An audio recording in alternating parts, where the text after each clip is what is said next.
Welcome to the Judgment Free Zone. You've downloaded the Alcohol Free Marriage and More podcast with Matt and Amy, recorded live from the cornfields of Central Illinois. Welcome to episode 93 for November 24th, 2024.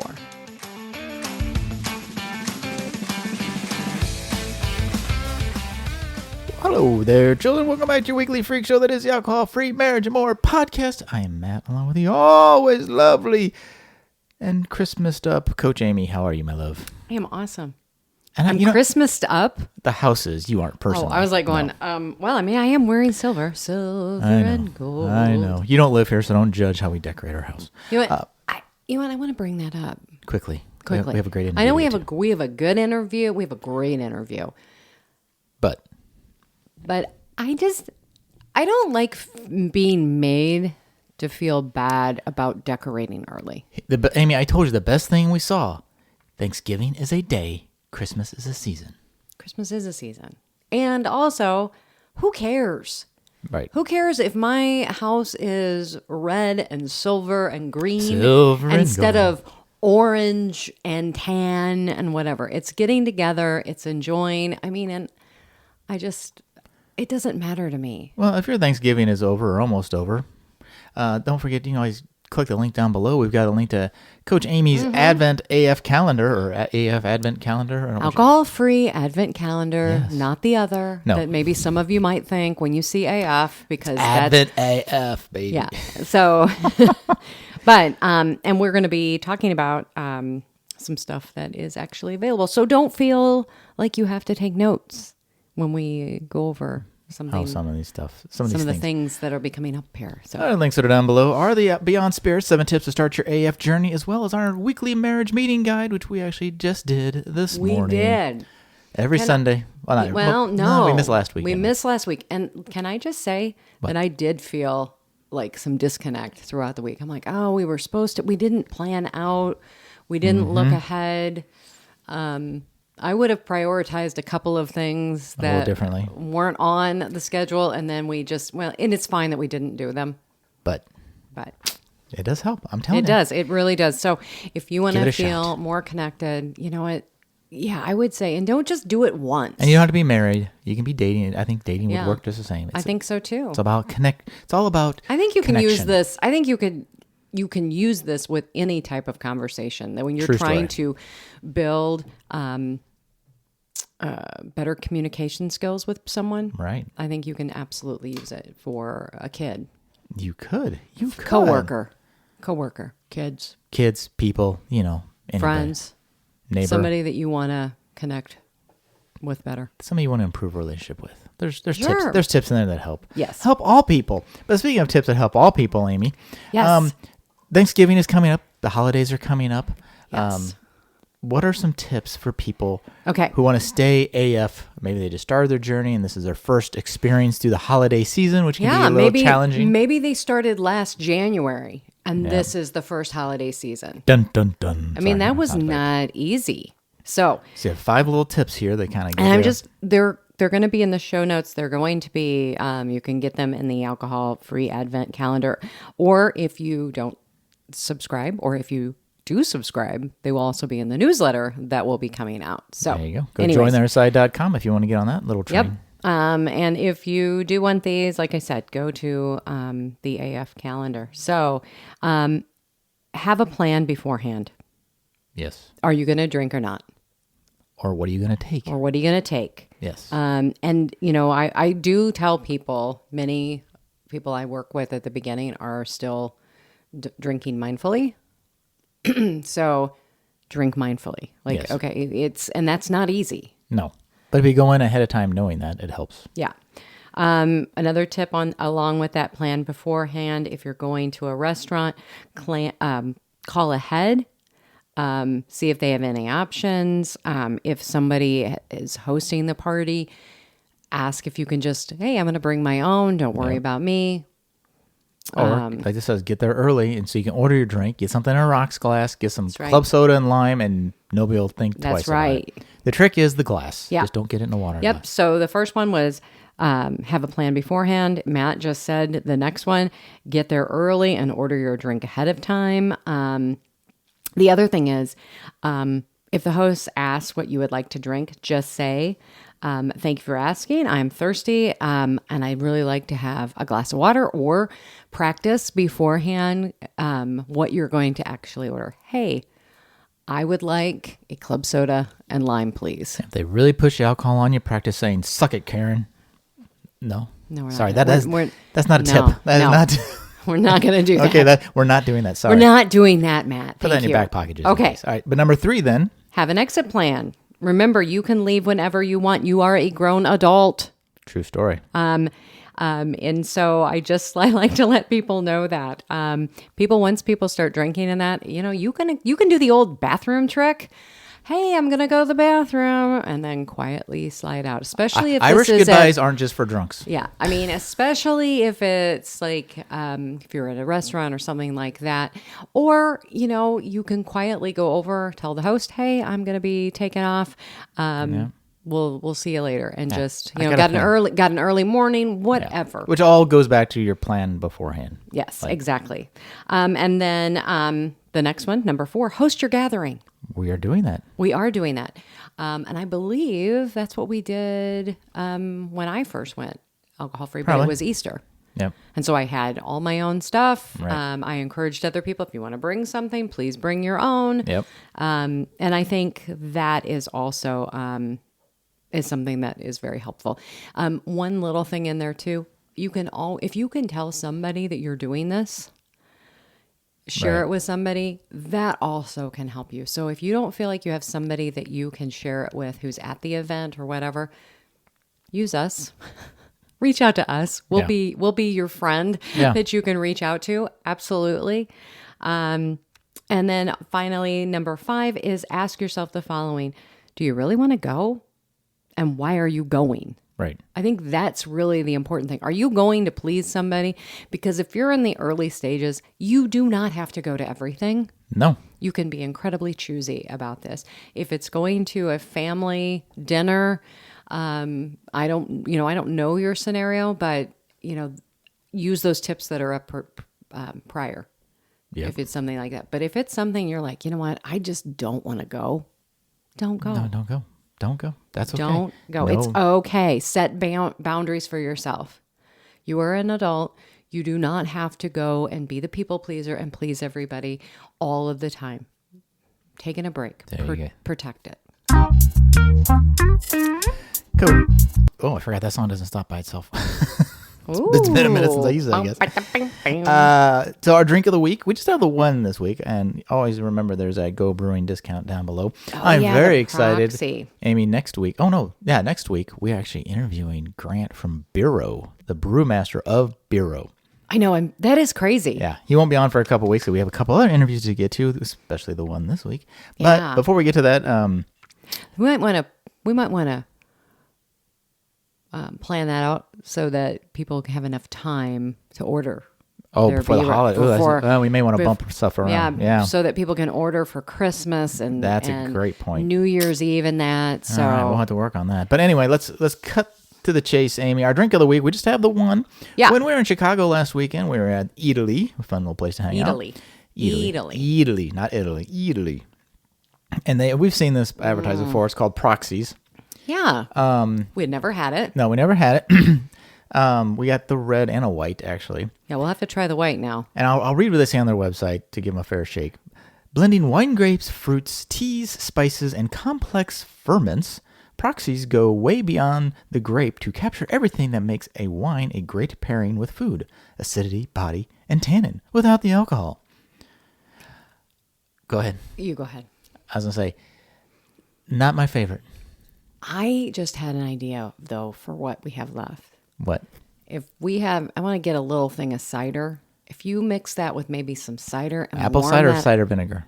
Apple cider. Oh, well, I can see that. If you mixed it with some apple cider, I could see it being more of a mold.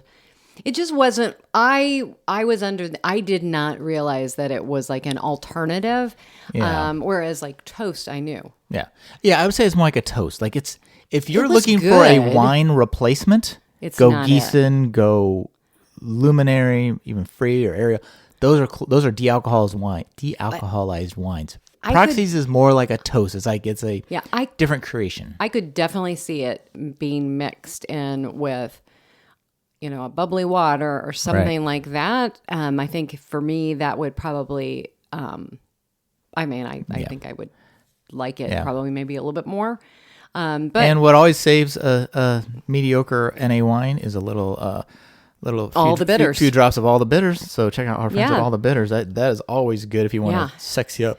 Excuse me, a wine that maybe just doesn't. You're so funny today, like sexy up. I'm like, who are you? No. I'm gonna sexy if up you're my somebody drink. who's recently quit and you're like, oh, what's a good wine substitute for the holidays? That's not going to give you the wine vibe. Yeah, true. But But it's not bad. I also want to warn people though, if you are recently have quit, or taking a break from alcohol and you drink a red wine and de-alcoholized, whatever, you're probably not going to be happy. You're going to be disappointed because your brain is going to tell you, well, that doesn't taste right because it's not getting the drug. True. And I always say beer, wine, spirits, kind of good, better, best. It's like if beer's the best, wine kind of works, spirits don't. But for me, what I did was I just went ahead and I'm like, you know what? I'm going to drink the NA white wine. Right. Because it helped me. It helped me feel included. It helped me not feel like I was sticking out. I liked it well enough. Was it going to replace what I was missing at the time? No. Nothing is going to replace a drug. Right. Except the drug. And over time that's going to build up for you. And I will honestly say, putting some time between you and that helped. And now I'm like, oh, I really do like it. I can enjoy a glass of Gießen Red or Gießen White or whatever. So anyways. All right. Moving along, Coach Amy. Okay. To Hollie, one of our two now we've had interviews I'd say in studio, but our studio is only built for two.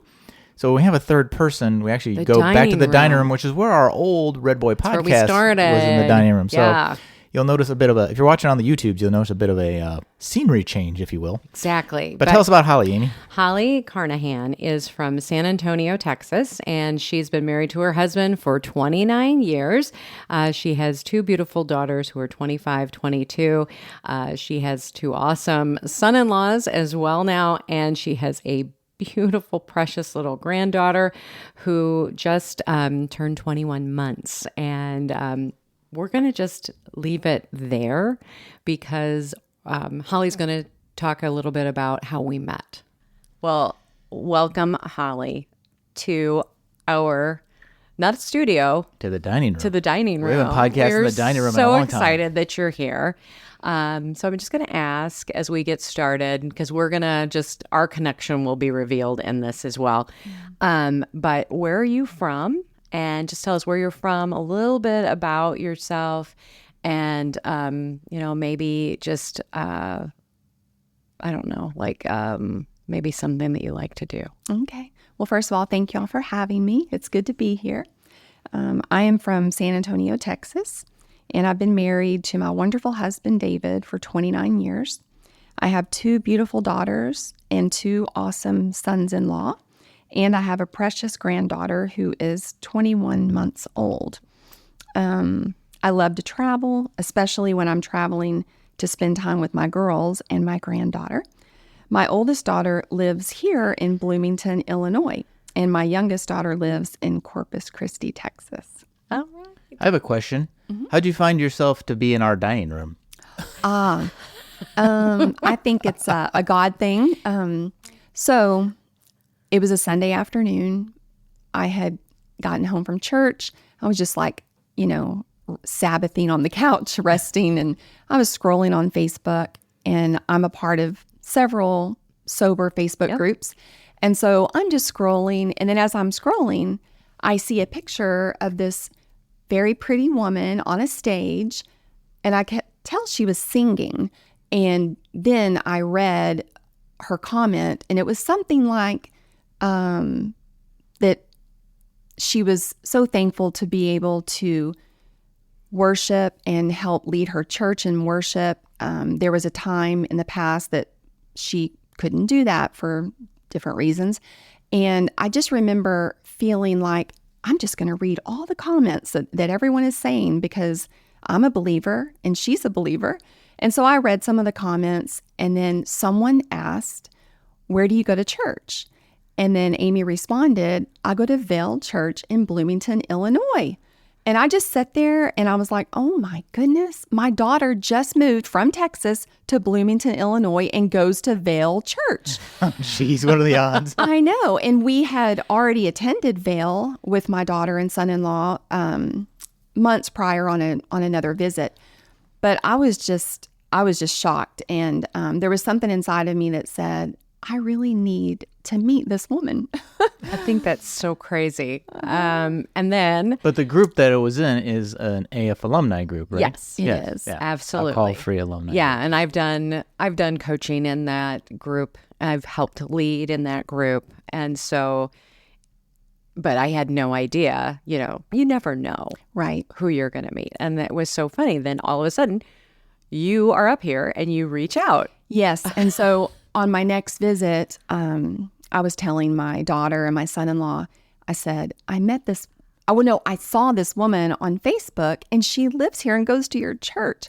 I said, it sounds crazy, but I know we don't know each other, but I want to reach out to her like on Messenger and just say, hey, I think we've walked similar paths and Yeah. would you want to meet? And then Amy responded, oh my goodness. And, it was. Yes, It was- absolutely. yes, And exactly. And your kids are like, Mom, that's how you end up in a trunk. You're reaching out to strangers on the internet. I know. It was very weird. I've never done anything like that before. I know. but- It was a weird, it's this, it's like dating, like online dating. It's like, all right, I'm going to be online friending. We met. I'll have a red shirt on at the restaurant. And so we met, and we met for dinner. It was awesome. One of our favorite restaurants here in town. And that dinner ended up, oh my gosh, we were there for we almost closed the place. I don't even think I ate my food. I'm pretty sure Yeah. that I boxed it up to go because we were just talking. And it was just a great experience. And it was like, oh my gosh, this is so fun to meet somebody and be able to just bond over something. And so many of us, I think that's the thing. The connection is we're not alone in this. Yes. And so many people think that you're alone in this. And it's not, overall, as our society, so many people feel like they're alone when they can't handle alcohol. But then you add in our stories, being Christian women who are struggling and don't want to share, but then we're scared if we share that, what have we done? Right. What have we done wrong? Yeah. So I want to just go ahead and let's just start off and just wherever you want to pick up in your story, let's just tell us a little bit about your journey to freedom. Okay. As far as my story, I wasn't necessarily considered an alcoholic per my Christian counselor. I wasn't physically addicted. I wasn't waking up in the morning, drinking, etc. I didn't really have a rock bottom, but I was in a habitual cycle of drinking too much, too often. 2 to 3 glasses of wine, sometimes more, pretty much every night.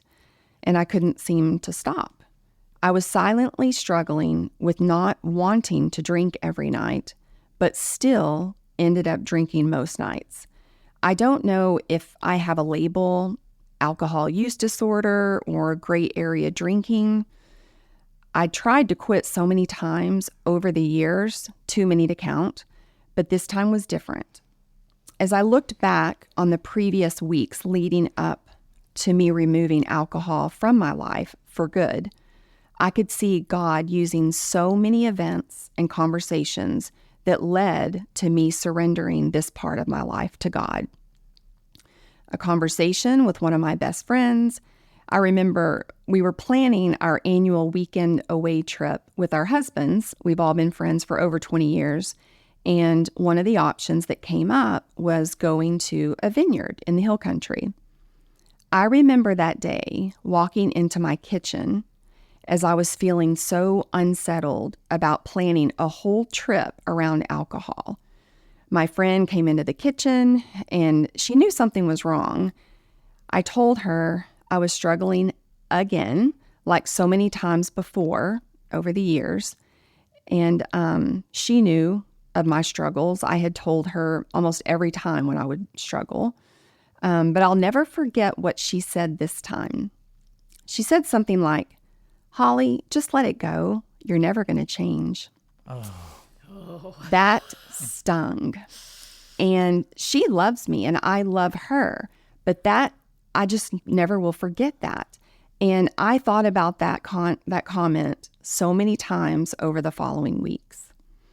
I also had a conversation with my life group leader. And in passing, she had mentioned that for her and her husband, drinking alcohol was a sin. I remember being taken aback. I'm like, did she just say that out loud? I mean, there's other people around because, a lot of people will get into a debate on that. But she said for her and her husband, it was a sin. And so I reflected over that on the drive home that night and thinking to myself, my constant doubting about alcohol, am I sinning? Because I'm doubting. And so that was a powerful comment as well. Yeah. I was also... Can I ask you on that? Sure. What do you feel about it and what was bringing up like the sin part? Like what? Because for me, I know I had made alcohol an idol. Not that my partaking so much was. It was that I had decided that I was going to turn it. And so I know I'm interested in that. I think whenever I was honest with myself, I don't think I ever had peace about drinking alcohol. I think that I was able to, I guess, rationalize it, look at other friends who were Christians who would drink in moderation. And I think I guess the bottom line is I never really had peace about it. I constantly doubted if I should be drinking alcohol. I would ask over the years, I would think to myself, I would be sitting in women's Bible study and hear the speaker speaking. And I remember thinking, I should have coffee with her. I want to ask her if it's okay that I drink alcohol. Just things like that would kind of like take up too much mental space in my head, like rent free. And so, I think it was also feeling trapped, feeling like I was being controlled by alcohol instead of me controlling it. I would say those are things that led me to a point to where I felt like it was probably a sin for me. And then the Lord led me, which I'll get to in a minute, on the day that I made this change. That morning, he led me to a verse in Romans, and I'm paraphrasing, but it basically said, if you are eating or drinking, in my mind, something that you have doubts about and you do it anyway, it is a sin. And that morning, whenever Jesus led me to that verse, on top of waking up that morning, looking at the empty wine glass next to my bed, feeling shame and conviction, because I would often look at that empty glass and think, yep, you're drinking every single night, all the way up until you go to sleep. And I believe it was the Holy Spirit that definitely intervened. And then it was a point to where I had to surrender it. And I knew I couldn't do it on my own. And I knew that I needed him to do it for me, to do the work, for me. So I'd say that was the point. Yeah. I'm familiar with the cocktail on the nightstand. Yeah. Yeah. Absolutely. So, continue. So I was, another thing that led up to this change was I was also having a difficult time removing alcohol from my diet when I started a new weight loss program that specifically did not allow alcohol. I was paying so much money every month to be on this program, but I wasn't able to stop the drinking. And that was another red flag that I had a problem. I mean, I would just think to myself, okay, this has nothing to do with even the spiritual side. This is a weight loss issue here. And, they said it in the workbook. I had a coach and she said, stay away from alcohol, but yet it was just such a problem for me. And so that was another, I think, a big red flag that led me to this decision. And then another thing that led to this decision was I would do Google searches to try and find out, am I an alcoholic? Which we always say on the podcast. If you're Googling, do I have a drinking problem? You probably have a drinking problem. Have a drinking just an just assumption. Yeah. Many times. Remember that. And the thing about that is I never checked off all the boxes, as far as that. And so, but there were a few on there. But yes, Matt, exactly like you say, if you're searching for that, if you're Googling that, that might be an indication that you have a problem. But your checkbox scenario, I think, is a great because I think we all do it hoping we're going to look at the list and be like, well, our grade's pretty good, so we're probably okay, right? That's sort of that's really what I think you're looking for is I'm looking for validation that I don't. So if I'm going to look for this, I didn't check all the boxes. So right. So I'm 60%. I'm probably okay. I'm probably okay. Yeah. Exactly. Yeah. Yes. Yes. So all of these things and some others that I just won't go into, but on Sunday, May 1st, 2022, I believe the Holy Spirit spoke so clearly to me that morning. And then my pastor at church that day preached a sermon that I felt like was specifically for me. One of the quotes I wrote down from the message was, "Begin by allowing Jesus Christ to give you the grace and strength to stop stupid." He was referring to sinning. And what stupid are you playing with? Because that stupid will spread in your life. It will begin to impact and infect. So ask yourself, what stupid am I playing with? And surrender it to Jesus. And I'm telling you, I was just like, okay, Lord, that's it. You're speaking to me. I mean, this is stupid. The thing that I want to do, not drink every day, I'm doing it. And the thing that I want to do, I wasn't doing, which was not drinking. So, Oh, yeah. Yeah. I love how he's, what's stupid. Yeah. Yeah. Yeah. I mean, it is. It's like, okay, I'm doing this. I'm hurting myself. I have anxiety. I'm doing this whole, I know you and I have talked, and you and definitely I have talked about that whole mental space. Like how much space in my brain is being occupied, not only when I'm not drinking, but just, it was like, it become this obsession. Yes. I shouldn't drink. I need to stop. I know. Don't drink this much. How much can I drink? Oh, I need to stop drinking. Oh, why'd I drink that much? Like it's morning, noon, and night. Right. And exactly. like, oh, okay, when can I? Oh, is this the acceptable time? Yeah. Oh, and I tried to moderate. I tried to say, okay, I'll only drink on the weekends. And then, Thursday's really attached to the weekend. Weekends get really long when you do that, don't they? Yeah. Weekend starts on like Wednesday. During the week, yeah. So there were many times that I tried to moderate and rationalize. Well, Monday night it's attached to the weekend. It's Sunday adjacent. Yeah. I love that. I really love that. Yeah. Like, well, it'd be a 4-day weekend if there was a holiday. And then this is a holiday. Is there a holiday? So then Tuesday's attached to the Monday holiday. Well, there's always a holiday. It's like, I just remember like knowing there was something desperately when I got to my last rule, and my last rule was I'm not going to drink on Sundays. My last rule, and I am sitting there, and I've told people this, I'm doing laundry, and oh my gosh, I'm folding laundry. This is so taxing. I better get myself a glass of wine. Yeah. I just remember I still drank the wine, but in that whole, the cognitive dissonance and everything going, what is happening here? Yeah. Why are you now drinking while you're doing your laundry? Because it's hard to do laundry? Well, laundry is boring. I'll give you that. But. I mean, the only one I could really probably justify in my brain was when I was paying the bills. And I'm like, okay, prepare. All right. So But Hollie, even continue though. So you're doing a stupid thing. You know that now, right? So this time, with his strength, not mine, I finally surrendered it to Jesus. I repented, and he gave me and has continued to give me the strength every day since to stay away from alcohol. And I use the word repented intentionally because something happened that Sunday morning and the word came into my mind.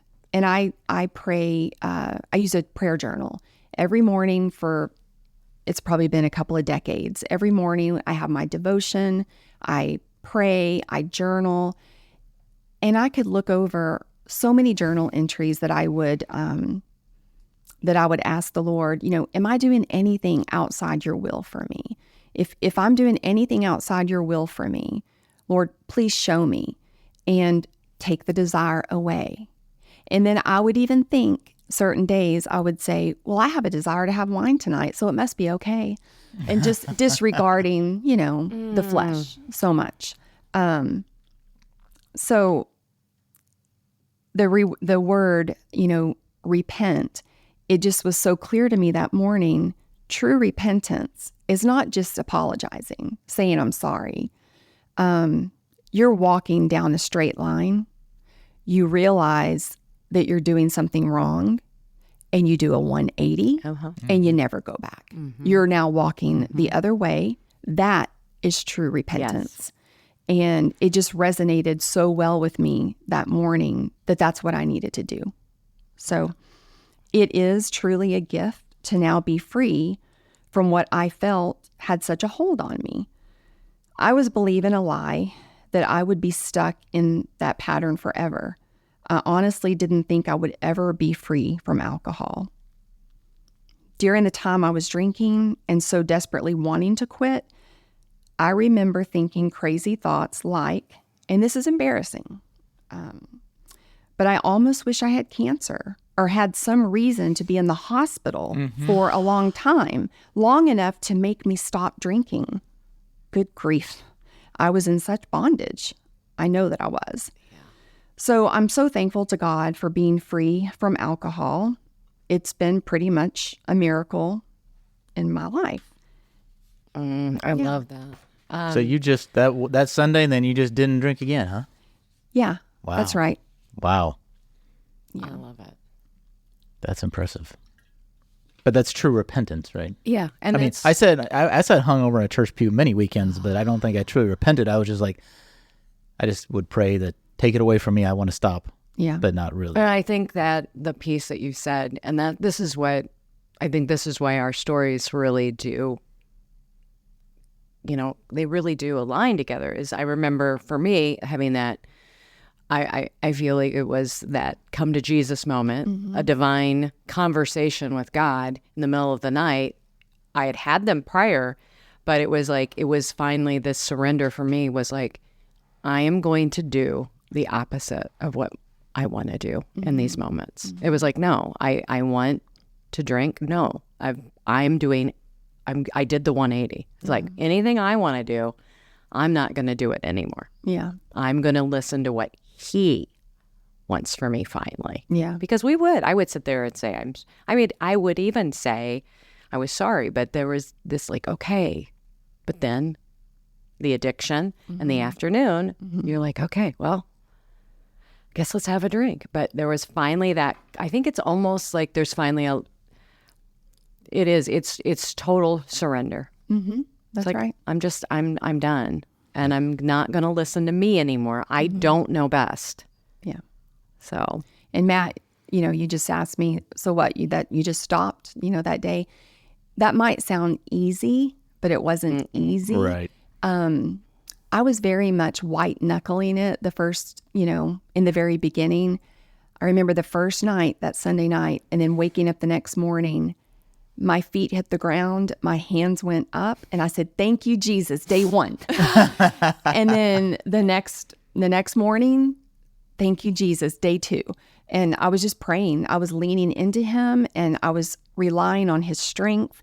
And I think something that's helped me stay away from alcohol is, some people may have heard of this before, but playing the tape forward, in my head. And when I get stressed or anxious or feel a desire or temptation to drink, I would play that forward in my head. I'd say, okay, what's that going to look like? Well, you can't stop with 1 5-ounce glass of wine. You know that it's like, what's even the use for drinking that little amount? You won't stop there. How are you going to feel when you wake up the next morning? You're going to feel that shame / conviction, because I truly believe I was under conviction by the Holy Spirit. But a couple of verses that have helped me along the way that I keep hidden in my heart, especially when I still feel anxious and still go through stressful times. 2 Corinthians 10:5, take every thought captive to the obedience of Christ. And then 1 Corinthians 10:13, God is faithful. He will not let you be tempted beyond what you can bear. But when you are tempted, he will also provide a way out so that you can endure it. Yeah, exactly. Yep. And many people misquote that, and they say that, oh, God never gives you more than you can handle. And that's not what God tells us. Right. It's about the temptation. There's always a way out. Well, and you're one day at a time. A lot of people are like, oh, look at people, it's been months and weeks and years that they've been not drinking. It's like, yeah, but you get there one day at a time. Right. Right. And we've told stories about, years and 2 years in that we'll like find ourselves in a place that we hadn't been, but like Epcot was an example I used the other day with somebody. It's like, oh, and you find yourself maybe not triggered, might not be there, but like tempted, maybe, it's like, oh, all of a sudden I'm feeling it's like, so it's not like all of a sudden you walk away and like, you never ever think about it. And like, you may always find yourself, it's just like, okay, we'll deal with that situation. And then you move along. Yeah. But playing that tape forward is definitely something that we've leaned into a lot around here. Play the tape forward. We're also replace ingredients. Yeah, keep the ritual, replace the ingredients. That was like was what got me. Yeah. I was able to finally, okay, I'm going to have that. Oh, no, making myself a little fun drink. Yeah. So that's good. Holly, did you do any of that? So like at the end of the day, all right, so you weren't doing your glass of wine. Did you get like NA wine or club soda or? Okay, so that's a good question. In the beginning, I did replace the ingredient. I would read about fun mocktails, and I would buy flavored like sugars on, Amazon and get these different recipes. And so, yes, in the beginning, I did do that for a little while. But I don't mean to skip ahead here a little bit, but something that I had wanted to do in the past, because my husband believes in intermittent fasting, I never was able to do it because I had to drink my wine at night before I went to bed. And intermittent fasting, you really need to cut off the eating or the caloric intake. Well, for me, it was like 6 o'clock in the evening. Stop snacking before bed, And so, however, in the beginning, in these early days of being alcohol free, I did replace the ingredient, and I do believe that it helped me. When we would go out of town on trips, if I wanted a slice of cheesecake or an expensive chocolate truffle from somewhere, I had it because my goal was to not drink alcohol. That was the number one goal in my life at that time. Yes. I was like, Lord, help me not drink alcohol. So yes, in the beginning I did, but I guess I could say when I got my sea legs or, got some strength underneath me, probably about a year after I had stopped drinking, I started doing intermittent fasting. And then I wasn't doing, as much of the mocktail. It switched over to, one of my favorite drinks is Topo Chico with fresh lime. Oh, yeah. Fresh lime and a little agave. That's like my favorite, but I don't always have the agave at night. So I'll use like stevia or monk fruit or whatever because of the intermittent fasting. So I love that. But yeah, in the beginning, I think it's important for anyone who is struggling, especially if you're early on, day 1, day 5, day 15, replace the ingredient. If you can find something to reward yourself, because you're day by day, 24 hours at a time, and so it's okay, have a fun non-alcoholic drink, whatever that is. Or if that's not your thing, have a chocolate. That's right. So Yeah. Well, it's you're fighting one demon at a time, right? So don't worry about as much, temporarily. Don't, like, I picked up a pretty good sugar habit, and I quit. But I didn't worry about that because I wasn't drinking. Yeah. Like, we'll get to the sugar, but let's focus on the fact that we're not drinking. Yes. Once we kind of get that, then we can let's work on the next thing, right? And I want to bring in a little bit about celebrating, because that's another thing that I think, as a coach, celebrating those wins. And at the beginning, I know for me, celebrating every day was huge, especially as we're going through it. And you're like, okay, one day, oh my gosh. I know. When I got up to, I think, 7 days, I remember being in our kitchen and going, I don't know when the last time was that it was 7 days in a row. And then after that, it was like every day. It was like, oh my gosh, I'm at 8 days. And it was that constant evening celebrating. And I think that's so huge on this journey, and being like, oh my gosh, thank you so much. Another day, hitting the bed and being like, I'm here. Yeah.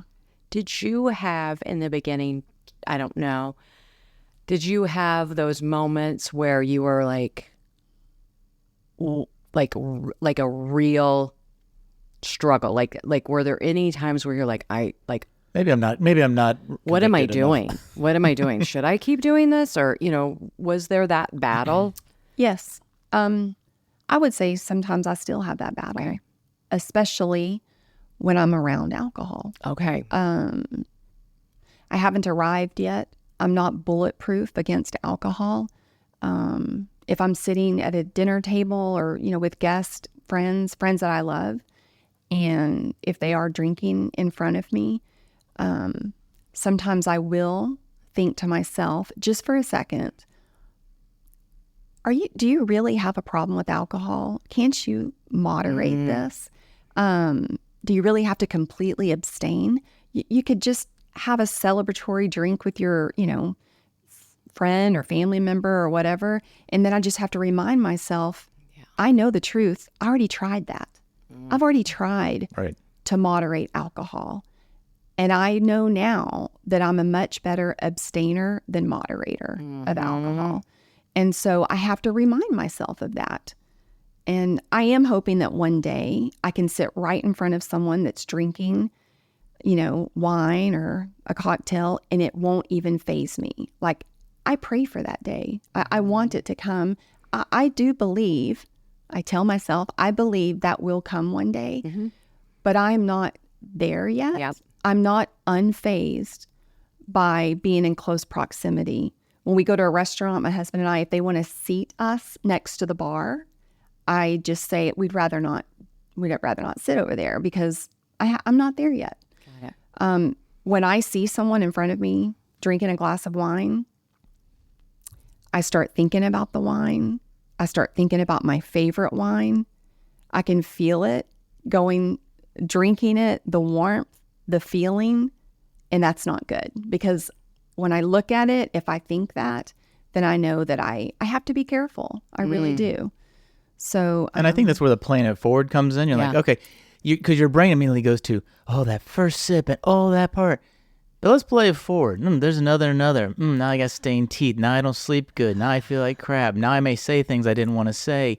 Now I'm back in my, Now I'm waking up in the middle of the night. So quickly, when you stack the the 4 pros and a.m. cons next to each other, the con list starts to quickly outweigh the pro. But your brain always wants to hold on to the, and I think that this is true of any memory, right? Like our brain suppresses the bad and maintains or elevates the positive. So even with alcohol, it's like, I remember all the fun I had and the good times.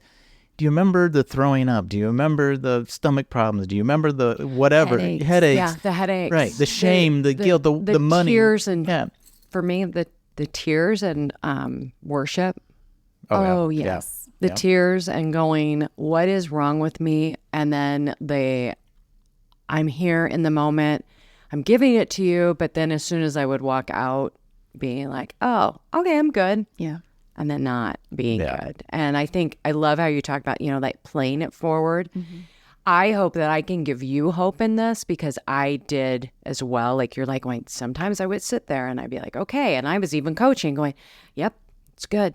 I'm good. And then we would go somewhere and I'd be like, all right, just keep, you know what? You know all of these things about alcohol. You know all of these things about alcohol. There's not one thing about it that is going to be redeeming for you. Right. And I would just keep going. And I remember being at our front door, and this was not that long ago. I remember just opening up the door and my hand is on the doorknob and I'm looking at Matt going, can you believe it? It's 5 o'clock. Look what we're doing. We're going on a walk. And we're no longer obsessed with making sure that we're home. like I have a drink in my hand on my walk, or we have this. And it was just like, we're living. And I'm like, and it comes, and it is just this time is what you need. And we were at Sisterhood last night and Lizzie talking about the time. We have to just embrace time. Yeah. That it eventually we're going to walk in and be like, oh, like one of my biggest tricks that I tell people is I would visualize alcohol in a red Solo cup, stale from the night before, like when I was in college, with cigarette butts. And I would look at that and be like, cancer juice. And now, so that was like a quick thing that I could do. Like when I'm in that moment, I'd be like, oh, like we were at an event in the spring and I just remember looking around and I couldn't unsee it. I could not unsee everyone at the bar with their red Solo cups everywhere around me. It's like when we visualize always visualize somebody if you're nervous. Everybody in the audience is in their underwear or something. Yeah. I could not get that out. And I'm like, oh my gosh. I mean, I was visually and physically feeling ill from that. And I mean, that's kind of one of those things that actually I think I've done too well. Yeah. Hollie, could you talk about some of the freedoms you've experienced since you've quit drinking?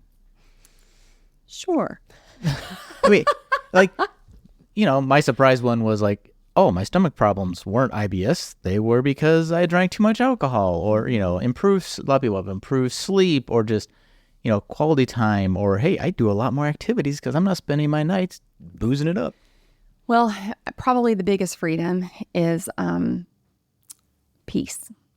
I have peace now that I did not have before because like I said earlier, I don't think I ever had peace with my drinking. The 3 a.m., 4 a.m. wake-up calls don't happen on a regular basis because part of the reason why I drank was because I experience anxiety. I struggle with it, even though I know that's not what the Lord wants. I do struggle with anxiety and just having peace, it's priceless. And so that's one of the things. And then not waking up so early and then not having so much mental thought during the day of managing my alcohol intake, especially if I'm staying out of town somewhere or at a family member's house or, when you're drinking every night, you have to think about it. You have to plan for it. Right. You have to make sure you have what you need. And, that's a gift. That's all that brain power you free up because it's like, okay. And I think that feeds into anxiety too, right? Like you're not having to think about it all the time. So that's less anxiety of just planning your alcohol intake or am I going to drink too much around these people or I can't drink enough here or. Do you feel like your anxiety has improved? Yes, I do think my anxiety has improved. Because I learned pretty quickly about I don't know all the details, but the detox that you go through after having even one drink, or 3. There's like, I read a lot of quit lit books in the beginning because I desired knowledge. I wanted to know more about what I had been doing to my body. And the way I understand it, you have a shorter beginning of the detox, which can be about 5 hours after you've drank. And that was my 3 or 4 a.m. wake up call. And then hours into the next day, your cortisol levels are, imbalanced, and you're going through another, wave of anxiety. And so I didn't know that when I was drinking. No one knows these You don't. things. And then you almost want to go around and tell the world, everyone because I would say a huge percentage of my friends drink alcohol, and in moderation, I'm sure. But it's like you want to tell them, especially when you know that they are struggling or they have anxiety, and you want to say, hey, you know what? This is not helping you. Yeah. This is actually making it worse for you. The greatest life hack. I really believe it. Yeah. I believe that letting go and not drinking is such a huge life hack. I mean, because when you start to see all the benefits, you're no longer, or maybe you're occasionally having that morning where you're waking up, but that changes. And then the next thing you know, you're more productive, and you're not snapping at people. You're more available. Right. You're more, and I want to say the big thing too is I was more available to me. Now that brought up stuff. That brought up those feelings. Because we have to face it. We have to walk right through it. We can't circumvent it with alcohol. No. And so that anxiety starts to come up. So what are some of the things that you do now when you start to feel like, okay, I'm starting to feel anxious? What do you do now? Well, usually I pray first, and I'm like, Lord, help me through this. I've often just gone for a walk, go on a walk. In the beginning, I picked up crocheting.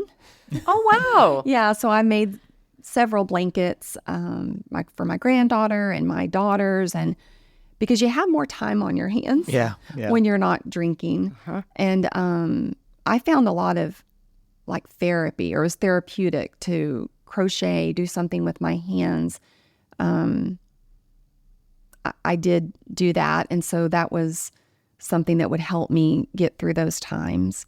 We're still going to have problems. We're still going to, face conflict with people. Yeah.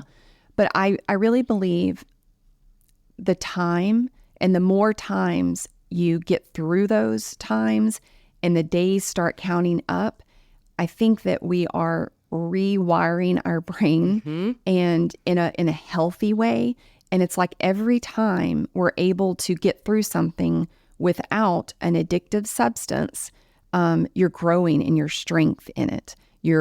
It's going to get easier. And every time that you go through those times, the strength builds whenever you don't give into it and drink. Yeah, it's so true. I had one more question before we let you go. Was your husband a drinker? Is he a drinker? How did that play out in this whole thing? Well, as far as our relationship, my husband and I have always had a good relationship. I think the biggest relationship, let me back up. He is not a drinker, and I cannot say how thankful I am for that. I hear of women, on my Facebook groups that I'm in, talk about how difficult it is when their husband is still drinking. And so I am thankful to God. My husband's never been a drinker. He has his own, reasons why, but yeah, I don't have to deal with that on a daily basis. He doesn't like alcohol. He never wants to have alcohol. He never made me feel bad about, drinking. As far as he knew, I was drinking in moderation because, when you're drinking too much, well, I personally, I won't speak for everyone, but I would hide. If I go and fill up my glass again, right. I would try to, right. Hopefully he's not behind my shoulder or whatever. And somehow I was able to block out that the Lord's always with me and he could always see. But that's one thing I'm thankful for is, I did want to go back and say something about a positive thing or something that was unexpected. Sometime after I stopped drinking, I began to reflect and ask myself, what was it that led me to run to alcohol every night? I felt like if I could start to identify like triggers, that it could help me stay away from alcohol this time, because I wanted this time to be different. And it has been. But I started to realize that the business that I owned, which was making custom sugar cookies, it was a big part of it. My life had been so consumed with cookie orders, I felt like I had no balance and no margin in my life. I would run to the wine at night to seek some relief from the pressure and anxiety that I was living with while trying, to fulfill all the constant orders. I remember cringing every time I received a custom cookie Google order form. And I just realized that I had been self-medicating to continue doing what I was doing, like to get the orders out and get the work done. And then I read somewhere along the way about the term toxic productivity. And toxic productivity is essentially an unhealthy desire to be productive at all times, at all costs. And it can make us feel like a failure if we're not constantly doing. And so when toxic productivity is leading your life, you judge yourself every day for what you haven't done rather than looking at what you have accomplished. And so when I read that, I knew that that term resonated with me deeply.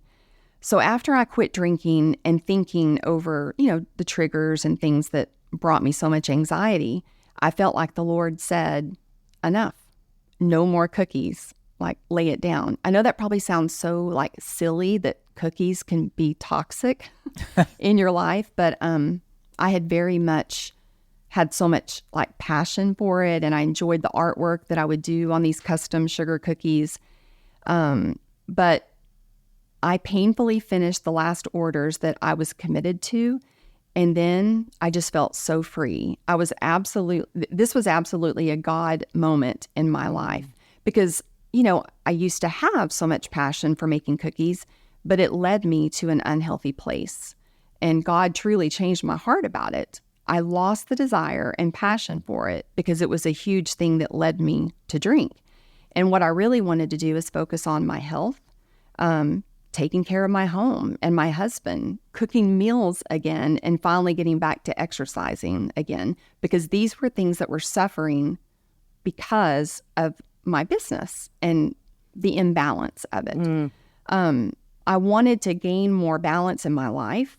And also, just a few weeks after I quit drinking, I found out I was going to be a Mimi, a grandmother. And I was then more available and present for my family, and also was able to start volunteering again at the Crisis Pregnancy Center in my area, which I had wanted to do for several years, but work had taken over my life, and I lost sight. So yeah, that was an unexpected positive thing. I love it. That's awesome. That's awesome. I love it.